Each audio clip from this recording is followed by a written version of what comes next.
What if I told you, you shouldn't rip off a hacker? If you like true revenge stories, you found the best place for your vengeful needs. In this episode, we start off with an engineer who likes to solve problems, but in this case, the only tool left is revenge. Followed by a peek behind the scenes of a dirty online business, and how it was destroyed by a hacker who didn't get paid by the greedy boss. Lastly, a harassed employee gets mistreated by her boss, but when she lawyers up consumed with the need for revenge, he ends up paying dearly. Be sure to send the like button a disguising link to click on, and let it be rickrolled. Let's dive in. Naturally, viewer discretion is advised. These revenge acts might be disturbing to snowflakes. My personal story goes way back and still leaves me fuming. I was a qualified mechanical engineer in the mid-1980s working in textiles, in a little African country. I was part of a management team employed on behalf of a non-government organization. This was funded by the Commonwealth and International Monetary Fund. The goal was to help set up a viable labor-intensive industry for this country in the mid-1990s. To start with, this was a dream job. Free luxury accommodation in a secured village that had a tennis court, swimming pool and a great guest lodge. My contract included free electric, water and telephone landline, no mobiles at this time. Free private schooling for my 3 children, a monthly allowance, excluded from salary, a great pension and full gold private medical insurance. The catch was that my husband was not allowed to work here permanently. He could consult for companies, but not be employed. This was part of the legal requirement for me to get work and the residential permit. I was the total breadwinner. I was respected by the management team and my employees. I loved the people of this nation, the culture, the warmth and the willingness to learn. The majority of the employees were illiterate when they started employment. I helped set up schools to improve their verbal and written skills, not only in English but also in the local official language. I woke each day ready to tackle the challenge, see the staff develop and seeing the women learning and gaining independence. I also saw a company flourish and become profitable. The rewards were amazing. Because the company became very profitable, it needed to be sold as a going venture to investors in the country. This was part of agreement with the CDC, Commonwealth Development Corporation, and IMF, International Monetary Fund, who up to that point were our bosses. The sale included a clause that assured the continued employment of the local employees for 18 months after the company was taken over. The order books were full and the bank balance was very healthy on the day the new owners came in. The new owners have their headquarters in Southeast Asia. They assign a new CEO, named Gargamel, and a new CFO, Azriel. As they come in, trouble begins. Their first order of the day was to remove the majority of previous management and bring their own team in. I was told in no uncertain terms that as a female, I should be home breeding and not working. My time was up. The company starts losing money within 9 months. This new team started blaming the local employees as the reason for the losses. This is where the consultant comes in. Eddie was an independent observer, focused on giving feedback, proposals, solutions and finding out what was the root cause. Eddie was empowered to act on behalf of the group's CEO in Southeast Asia. This is important for later. I had to have medical leave for 8 weeks. Whilst on medical leave, the CEO makes the decision to cut off free private education, free utilities, food allowance without adjusting my allowance.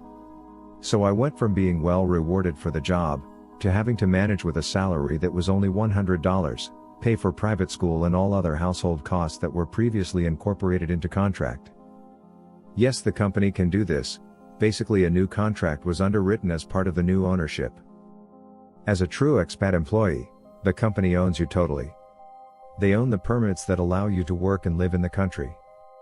I made a formal complaint, but was told if I didn't like it, the company would inform the country government that I had been fired due to not being qualified. This would have meant 48 hours to leave the country with no support, no possibility of getting any of our personal belongings shipped. It could have ended potentially worse due to a frozen bank account, as the local government would see this as fraud and could even result in a possible police record. My family would lose everything and become destitute. On my return to work, I was demoted and they placed their own man to run my previous department, engineering and maintenance. I go to introduce myself to my new manager, let's name him Joffrey. Joffrey refuses to shake hands and states that he is there to make my life hell and remove me from the company. I was shocked, I could only see red. This once amazing company I helped build was being destroyed by these incompetent managers, and now they are trying to destroy me and threaten my family's well-being. No one threatens my family's well-being and gets away with it. This experience was the last drop. It made me shift my entire focus on ensuring the downfall of management. I started to investigate what was going on. In the first 12 months that this new management team has taken over, the company is losing money and is in serious debt. New equipment that had been installed by the non-government organization, NGO, has to be sold to help pay salaries. The pension fund was found to be underfunded. Management blamed the NGO for having taken money out when they sold the company. This new management team has, somehow, brought over extended families. Older children were all being educated in top universities either in South Africa or even the UK, younger children in top private schools. There was also extended house staff including drivers, all of this coming out as losses in the company books. To top it up, I discovered that Joffrey's university doctorate degree was fake. This management team treats the local staff as subhuman. I had enough of this crap. Time to sort these snowflakes out. I wanted to prove the current boss is not qualified in what he says he is, so I talked to Eddie about my suspicions. I showed him the transcript from telephone conversation with the university that he had claimed as having a PhD from. He's seriously dumbfounded and is intrigued. We set a trap. There was a set of machines that were seriously underperforming. Eddie and I work out a plan. I walk into a meeting late. I was to be quiet until Eddie asked me to contribute. We wanted to give Joffrey enough rope. In the meeting I sit quietly whilst Joffrey blames the local operators, the local maintenance fitters and everyone else for all the woes that are happening, including why we can't meet the order book demands. Eddie sweetly asks if there is a possibility of a mechanical issue. Joffrey denies it. Eddie then asks me for my opinion. I explained that Bob has been changing suppliers of critical components to cheaper versions, but those still cost the same on the official books. I had evidence that demonstrated that Joffrey was receiving a significant percentage of the difference on the side, whilst company charged the inflated prices. I also stated that I could fix the problem using the correct components. If I was wrong, then by all means, fire me. Eddie sets a challenge for me and Joffrey. Each of us has a team of fitters and our chosen components. Joffrey storms to shop floor and does his usual screaming at everyone. I go down and explain what I was trying to achieve and how it would benefit the operators and get the project going. At the end of the week, we both had to report back to management team. Eddie had asked a few operators, mechanics and production supervisors how Joffrey worked and if there was any attempt to sabotage my project. Needless to say, Joffrey tried everything to ensure my team was not successful, but he never had the support of the locals and his team. They already hated him. Eddie gives Joffrey a chance to come clean, but Joffrey still stated I was a liar and knew nothing. Eddie stands up and goes to the door, opens it, and outside is Joffrey's family. Eddie's investigation had confirmed what I had stated, and had organized the drivers and contacts to fly to South Africa, and come to the office. Also, Joffrey's children were drafted from schools and universities, to come to the office. And for his kids studying in the UK, the university was informed no company funds would be sent. Eddie proceeded to give each of Joffrey's family members plane tickets for the following morning. Company security guards and police were sent with Joffrey to his bank where his funds were frozen due to fraudulent transactions. Joffrey accepted a plea bargain. He will not be welcome to stay in Africa again, and his home country police were informed. When he landed in his home country, the head office had organized a police escort. Joffrey was unemployable and his family greatly shamed. I hope he got his just desserts, couldn't care less about him. Stage 1 complete, Stage 2 initiated for the final event. Prove Gargamel and Azrael have been defrauding the company and the country. Gargamel and Azrael were still in charge of the company, now 18 months from takeover. Remember the clause in the contract that the workforce could not be touched for 18 months? This was lifted and the workers were not protected anymore. Gargamel and Azrael called an all-site meeting. They stood in front of the workers with crocodile tears running down their faces, telling how the NGO had lied about the company orders and profitability, how they are trying their best, but the company is really struggling and people will lose their jobs. They announced a reduction of 66% of the workforce. I had been working closely with Gargamel and Azrael's secretary, the accountant and the purchasing officer, so had been able to access the info needed. Survival kicked in. As I was part of the original management team, I had the original accounts that were audited as part of the CDC and IMF funding for the NGO. In the 18 months, I accumulated information on the losses being shown and the missing money going offshore into private accounts and not the head office accounts. You see, these two did not respect women or the locals. They assumed that what was being done would not be picked up. If they had bothered to understand who they employed in the office, they would have found that the purchase officer and the accounting supervisor were qualified accountants with close links to government, the banks, and they were. You're right, women. I had explained to the secretary, the accountant and purchasing officer that there would be a time when we needed evidence to safeguard money and people's livelihood. So the files had been building up from months and months to over a year. I talked to Eddie and gave him the evidence we had been accumulating. It was what he needed. Gargamel calls me to the office to tell me that I am redundant with immediate effect. He also stated that for me to be able to stay in the country to sort out my family affairs, I would owe the company rent that was twice my given allowance. I lost my cool. I literally turned around and explained that in less than 24 hours, Gargamel would have no future, his family would have no future, no matter where they run. They would be found. I already knew this to be true, as Eddie already had the wheels in motion. This time, the group chairman walks in on my heated conversation together with the IMF representative and Azrael. Gargamel was fired on the spot, loaded onto a plane with an international warrant for fraud. The IMF pursued this fully and Gargamel was screwed. A stain on your trustworthiness in this Southeast Asian country would mean you are untouchable. In a bad way. Azrael didn't dare much better. He was locally arrested, denied access, fined, and the IMF did the same to him as what had happened to Gargamel. Only difference was that Azrael willingly ratted Gargamel for all he was worth. As for me, the company limped along, but I no longer trusted anyone from that group.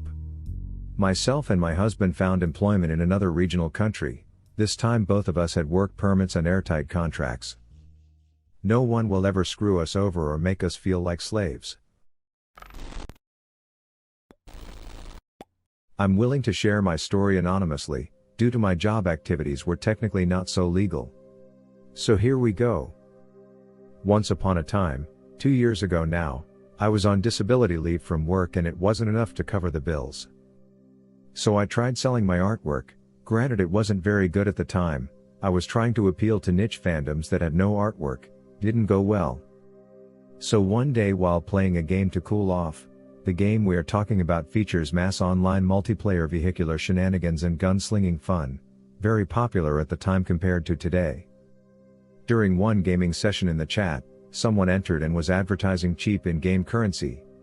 He was able to do so because he hacked in with a mod menu. I asked if they wanted someone to help advertise. I was accepted. Now, as part of the details of the job, the first thing you did was bring people into the Discord server after having them contact you directly. It helped to have a short username.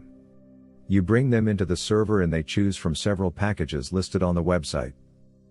If you made a sale, you got a cut of the profit. I was making about $200 a month, enough to help with bills.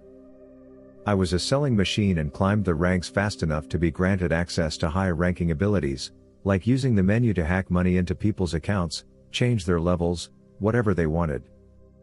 I used my powers for good and kicked out malicious hackers every time I encountered one. I was third in command and loved helping people less fortunate to keep up with the insane inflation problem the game company created, with their tens of millions of dollars required to access the full game experience. I was getting people into airplanes and bunkers. I was proud of myself.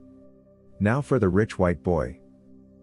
He was the one who created the business and he thought of himself as a big deal, a hot shot, because he had a very high view count on his YouTube channel dedicated to fidget spinners. It was kind of funny and we would tease him about it. So the power and glory was all going to his head.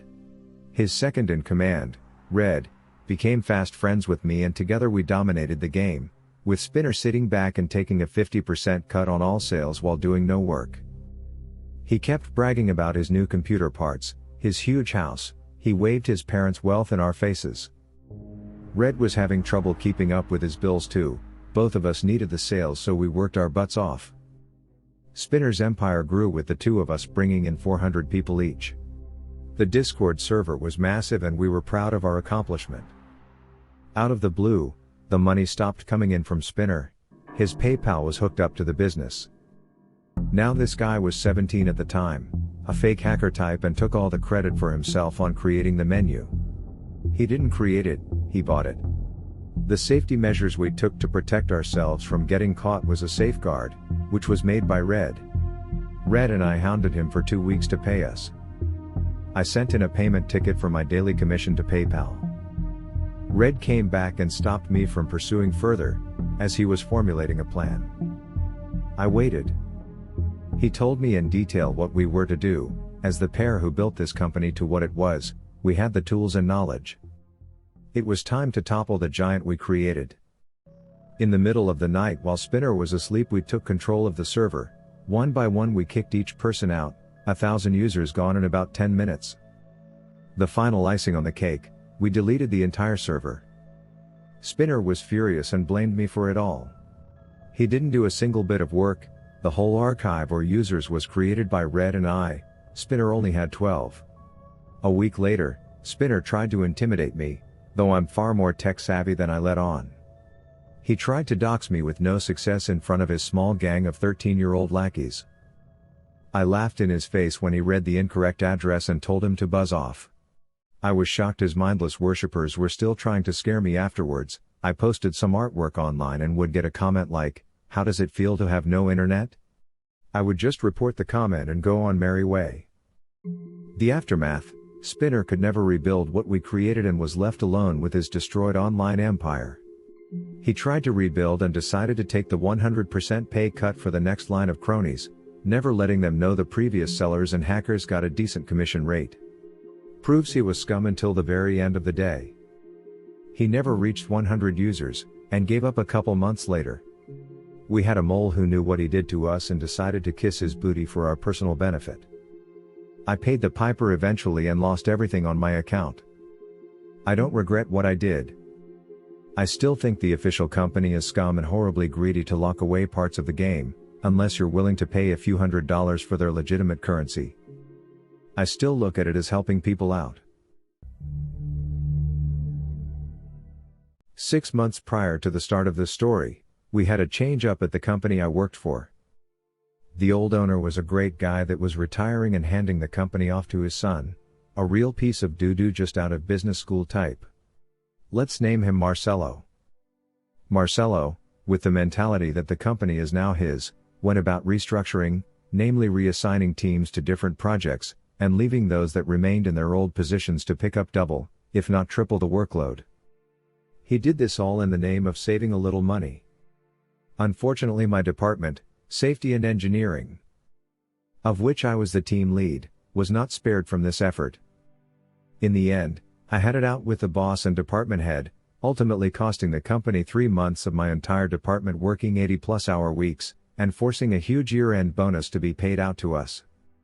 Unfortunately, after my initial meeting with Marcelo, he took a liking to me, in a really bad way. Essentially he really liked me, and wanted to go out with me, or share sleepy time tea with me, or however you want to put it. He even enlisted his friends and secretaries to help him. It went on for months, just blatant harassment on the work floor. They even made comments about me losing my late husband, that I should just get back on the horse, so to speak. I kept everything, every email, every voicemail and went to my best friend who happens to be a really good lawyer, a contract lawyer to be exact, so not exactly their area of expertise, but they knew enough to help. This friend drafted a letter to the boss, Essentially a stop or we're going to start a big case over this kind of thing.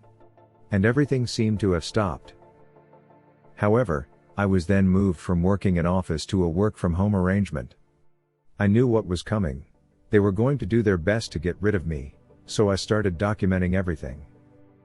But as luck would happen, I received an email chain from the bosses. A good friend of mine in the office who was in the email chain added me to the CC list. And wouldn't you know, it was back and forth communication of them discussing how they would get rid of me and pin the blame on me. The email chain was just disgusting. They hated me so badly and wanted me gone, but because of my contract they would have to buy me out. But being the cheapskates they are, they wanted me gone for free, so the company bosses started a campaign to try and torment me. They first tried to say that, because now I work from home, they were required to install cameras in my home office to make sure I was being productive. Luckily that did not work. You have to love contracts. They also tried assigning an impossible workload to me. But luckily my team and I were almost like family and they picked up the slack. After 3 months of this crap I get an email and a phone call from the HR department saying I was getting laid off indefinitely, because there was just no work for me. This was complete doo-doo given that we had several dozen projects we were working on. On a side note, in Ontario there is no such thing as a layoff, as, in the court's eyes, being laid off is considered an active dismissal, which is essentially the same as being fired. After this conversation with HR I call my lawyer friend, almost in tears just shouting, "Look what they are doing to me, help." She calms me down and tells me, this is such a good thing, considering we have so much evidence against them. I had already forwarded and printed everything off that was sent to me, and it was lucky I did, because a scant few hours after I was laid off, my computer was remotely wiped clean. Everything was gone, leaving just a blank desktop. When I called the HR department to get copies of all my filed complaints, what do you know, everything was gone. In their place was a bunch of crap reprimands that never happened, that I never signed or saw, dating months and months back, and all signed by the new boss Marcelo. Despite the fact that they were dated before he ever took control of the company. It was clear they were total made-up excrements, but I got copies of everything to add to my stack of records. I texted all my old colleagues to let them know what was happening, and that I am basically gone. Like I said earlier, we were like family, and with me on the way out they started looking for better employment. Not only that, but they contacted all their friends who worked for the company to do the same. I was laid off on a Monday, and on Thursday I walked into the office with my employment lawyer. I swear, the main secretary was on the phone to security the second she saw me walk in, and they were at the door in a matter of a minute.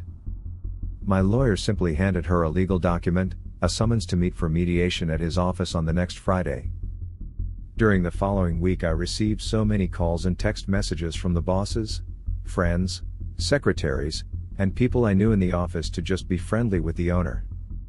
To just drop it, and that they wanted to bring me back and forget about everything. Like hell I was going back to such a hostile work environment. Friday finally comes and into my lawyer's office my former boss walks in with a squad of 4 of his lawyers to settle the matter. And off the bat he offers me 3 months severance to end all of this, because I didn't have any evidence to rebut the fake paperwork they had on file. At this point my lawyer starts to bring out all the paperwork we had, namely copies of every complaint I had ever filed which were all signed by the bosses, HR, and myself. Luckily for our case, I had made sure to take a copy of each complaint when it was written up. They didn't think I had anything? Oh boy were they wrong. My lawyer made the case that in court it'd be obvious that all the paperwork they had on their end were forgeries, since nothing was signed by me. He also pointed out that there were dates with the boss's signature where he wasn't in the country, let alone working for the company yet. At that point the boss and his lawyers went to speak privately. After about half an hour they came back with a much better offer, a full year's salary. But my lawyer was like, nah, we'll just go with what the contract says plus go for damages in court. Given the recent changeover at the company, the lawyers seemed to know they couldn't afford this going to court, not to mention it would be so bad for the company's reputation. So they basically rolled over and asked, what do you want? We demanded 5 years' salary plus the average bonus I would have made for each year, plus all the legal fees paid. It was a big juicy win. But it didn't end there. I got a taste of blood and wanted more. I made phone calls to several companies where I had contacts and found jobs for every member of my team, and several members of other teams. By the end of a week the company lost 10 of its most talented people. Not to mention most of those people had friends and colleagues that ended up following them to their new employers. The fallout was really bad. Before all of this they had the pick of the litter when new university students graduated. But now, because they lost almost all of their senior people, they had no one to mentor new employees. Plus word got out fast how they treat workers like doo-doo. So no one with any talent would even think of getting near the company. As of today the company is just a shell of its former self. It's still big, but it bleeds money. They also have a problem with permanent staffing and are paying out the nose to hire subcontractors. Let's just say they don't make money like they used to. In fact, they have not started any new projects in like 9 months. If something isn't done on the side of management to improve things fast, they will likely be going bankrupt in the very near future. Thank you for enjoying this episode, which was made with artificial love. Subscribe or give Royal AI some sugar by avenging the like button. Could you imagine doing one of these acts yourself? Share your experience below. I'll join the conversation.